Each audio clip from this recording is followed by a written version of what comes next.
Hi, everybody. Today we are going to start some new content. Our next topic is the Great Depression, which, of course, was coming out of the 1920s stock market crash that we talked about before we started our sudden break. In the background, I have a little song playing for you from a Spotify playlist that's dedicated completely to the 1930s because, believe it or not, some teachers out there are even nerdier than I am, and they make playlists like this related to the topics we're studying. So this song is called Brother, Can You Spare a Dime, which is pretty relevant for the 1930s and the Great Depression. And if you are interested in maybe listening to some more songs related to the time period, I have a link for you guys to the Spotify playlist. Maybe. And there it is. Okay, here's the link to the Spotify playlist. I know some of you may like to listen to music while you work. So this is something that could inspire you a little bit about what we're currently studying. Anyway, without further ado, I will get us started with our discussion of the Great Depression. And I'll start that off with this really famous image here. I'm going to go ahead and make it a little bit bigger for you guys. You may have seen this before. It is called Migrant Mother.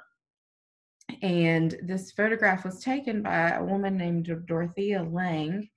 And she was a government employee during the Great Depression, a part of an organization called the Farmer Security Administration.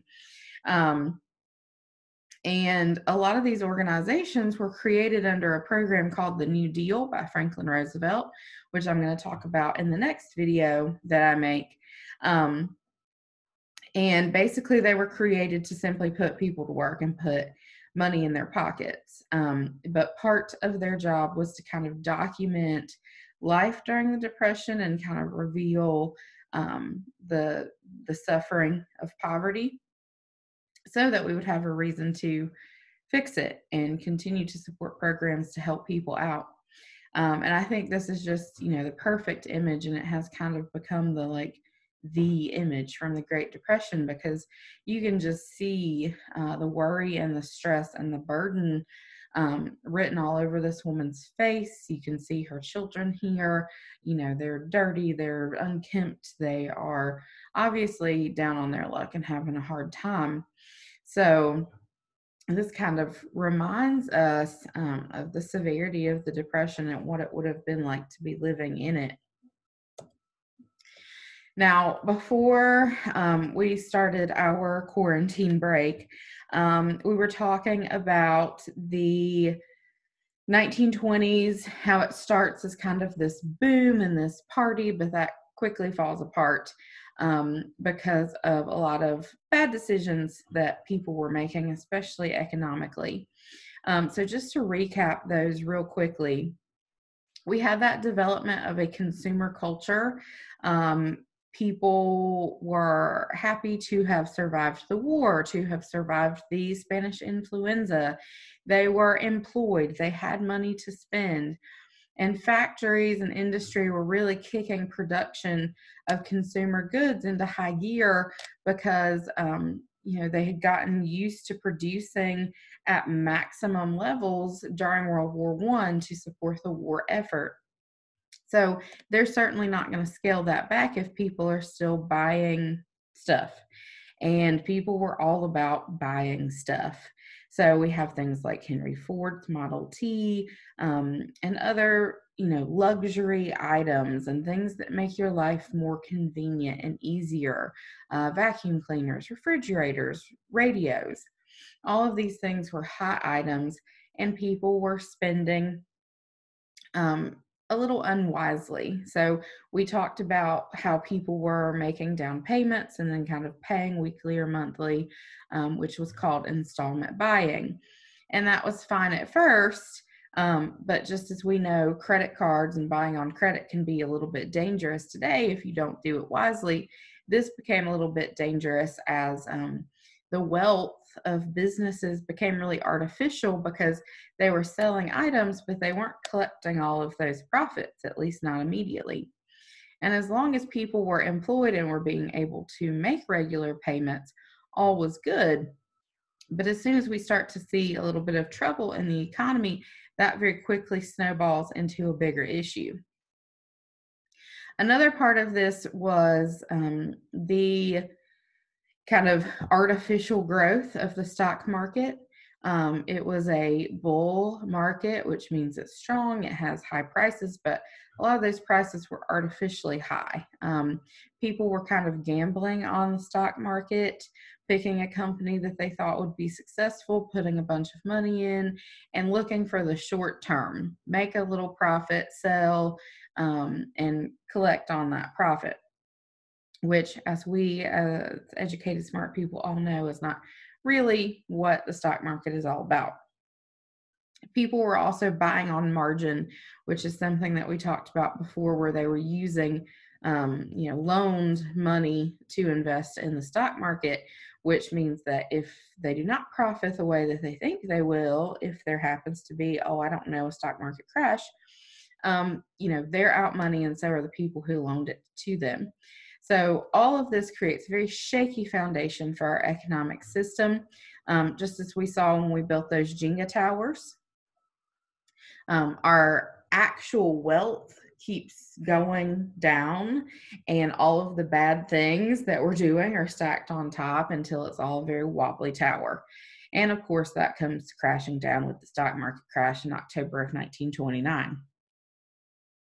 Another issue that also kind of worked to compound the problems here was over farming.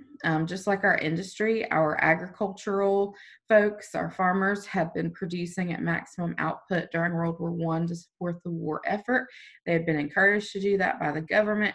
They had bought land, they had bought homes, they had bought tractors and tools, and they had done that by borrowing money for it. So they have a hard time scaling back their production because they have to make a living. They have to pay their debts. They have to feed their families. And so they're still producing at these high levels, even though we don't really need it. And that's not only going to hurt economically, but also environmentally. And we end up having that great drought, which picks up this overused, depleted soil, creates these huge dust storms, and we see the suffering of the Midwest under that dust bowl that we mentioned before. All of this also was kind of allowed to develop under those laissez-faire policies of the government that we had talked about. You guys know that during the Gilded Age, especially, we had lots of presidents who are very hands-off, especially with economic policy. When they do get involved, they typically support big business. And so that kind of allowed some of these bad things to grow without any regulation. During the Progressive Era, we get it a little bit more in check, but after World War I, all of that is completely abandoned for the most part. And we have this return to normalcy under Warren Harding, who follows Woodrow Wilson. And that means that the government's going to be less involved. Once again, they're anti-regulation, anti-tax, et cetera, et cetera. So they're going to take their hands back off of this whole thing. Warren Harding, Calvin Coolidge, and then finally Herbert Hoover are really going to have very little influence over policy, especially the economy. So all of these just kind of create a perfect storm for this crash. So when we see our stock market crash, it happens all at once, but kind of slowly too. All of these things are contributing, And then this panic creates the crash, and then things just get worse and worse over time. One of the first big effects that starts to come about is the bank collapse, because people get more and more concerned about the economy, about their own savings, their own money, and they start to rush to get that money out of the bank, to cash out investments, etc. And the banks can't handle that. And as I mentioned before, at this point in time, there are no safety nets provided by the government. So no one's going to insure your money, no one's going to protect your investments. It's done. And considering the fact that most Americans really didn't have a whole lot of savings anyway, if they lose everything available to them in the bank, that's a bad time. So people start to look for an answer to these problems from the American government. And Herbert Hoover, the president at the time, is really going to have very little response for them. He encourages people to help one another, to volunteer, to support people if you can, to organize things through churches and charities, which is all great. Of course, we should help people. Of course, if we have something to give, we should give it. I think we all are learning a little bit about that right now through, the things that are going on with us. But we needed a little more help than that. This was a severe problem that kind of needed a response. Unfortunately, even when Hoover did offer some response, it wasn't very helpful. One of the things that his presidency is probably most, infamous for is this Hawley Smoot tariff that Hoover signed. As we know, a tariff is a tax on imported goods, and the idea behind the tariff was that it would help to protect American farmers because goods from other places would be more expensive. But this actually backfired and hurt American businesses instead, because other countries responded by simply raising their prices on American goods. So this is more of a catastrophe than anything else. If you guys think back, this story is very familiar. We've heard something real similar before. If you remember Thomas Jefferson's Embargo Act of 1803 and that political cartoon with the turtle biting the guy on the behind, the cursed, oh, grab me. Same kind of idea. This is meant to solve a problem, but really it just makes things worse. So we see more and more of a rapid decline. Before the stock market crash, a share of the U.S. Steel Company, so Carnegie once upon a time, was about $262, but by 1932 it was $22. So things were very rapidly getting worse. Also, by early in the 1930s, unemployment had risen to 25%. So 1 in 4 people who were trying to feed their families can't. And even people who kept their jobs usually took a pay cut of up to a third. So, just to give an example, and these would not be accurate numbers for the time, but if you had once made $900 a week, you now make $600 a week, which is a significant difference. Okay, if you're making that much money and then $300 of it is gone, that's probably several bills or a lot of your rent, etc. So this is a huge burden for people. They're struggling, they don't know what to do. And because Hoover's response is so limited and ineffective, people, put a lot of blame on him, and they find kind of some, humor and comedy in the situation, as we can relate to with all the coronavirus memes we're experiencing right now. But they start to give Hoover-based nicknames to the new parts of their lives. So, for example, here you see a picture of what we call a Hooverville, these little shanty towns where people who had lost their homes would find, an abandoned lot or whatever space they could find and build these little shacks, build these little things out of whatever they could find, maybe some wood, maybe some cardboard, some scraps of whatever kind. And they called those Hoovervilles to attribute kind of their suffering and their struggle to President Hoover. You see in the sign here, these children, hard times are still hoovering over us. And this Hoover's Poor Farm. So they're kind of poking fun, but at the same time saying, hey, President Hoover, stop being such a turd and help us out. These are Hoover blankets. Those are newspapers because that's what they were using to keep themselves warm. And then this Hoover cart here. This is a car being pulled by horses because, there's no money for gas. There's no money for repairs to a car. There's no money for any kind of maintenance. So you might have a car, but that doesn't mean you can drive it. People would also pull the little insides of their pockets out. So it was showing, that fabric when your pockets are flipped inside out, and call those Hoover flags.